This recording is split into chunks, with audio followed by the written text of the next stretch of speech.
General Mukasey, before 2023, how many times has the President of the United States been indicted?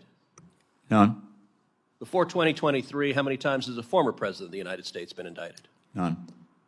In the last 2 years, how many times has President Donald J. Trump been indicted? 4 times, I believe.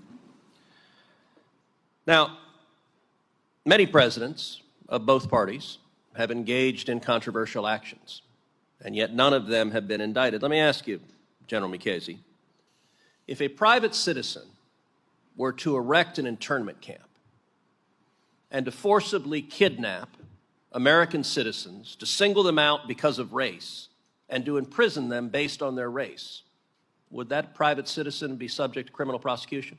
Would. When President Franklin Delano Roosevelt did the exact same thing and erected Japanese internment camps, was FDR prosecuted? He was not. Let me ask you, similarly, if a private citizen were, say, to detonate a nuclear weapon over a city and kill over 140,000 people, and then if that private citizen a few days later detonated another nuclear bomb over another city and killed 75,000 people, could that private citizen be criminally prosecuted? He would. Was President Harry Truman prosecuted for detonating nuclear weapons over Hiroshima and Nagasaki? He was not. All right, how about this? If a private citizen launched a weaponized drone and killed a United States citizen, could that private citizen be criminally prosecuted? He would. Was President Barack Obama criminally prosecuted when he killed United States citizens using drones without notice and without due process? He was not. Although, as far as due process is concerned, I believe the comment of my successor to that question was that Anwar al-Awlaki got, quote, all the process that was necessary. Well, although I suspect he might disagree with that assessment were he able to present his case. Right. All right. Let's contrast that with the rules that govern other federal officials. You were a judge for 19 years. As a federal judge, did you have immunity from your official acts?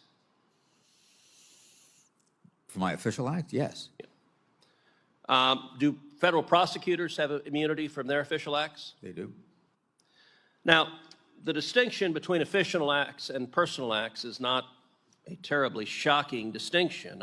Under the decision of Trump versus United States, if any president walks onto the sidewalk and just shoots a citizen, is that president liable to be prosecuted? He is.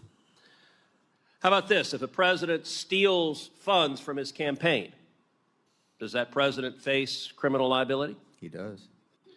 How about this? If a president sexually assaults, let's say, an intern in the Oval Office, is the president subject to criminal prosecution for that? He could be. So that distinction, again, is not a shocking distinction. The Founding Fathers vested the executive power in a single president of the United States. What we have seen in the last 2 years is we have seen Democrats deliberately weaponizing the Department of Justice and our legal system to target their political opposition. It is not an accident that every indictment against President Trump was brought by a Democrat and was brought after he announced his campaign for President of the United States. Understand, the target of those indictments was not ultimately President Trump, it was the voters.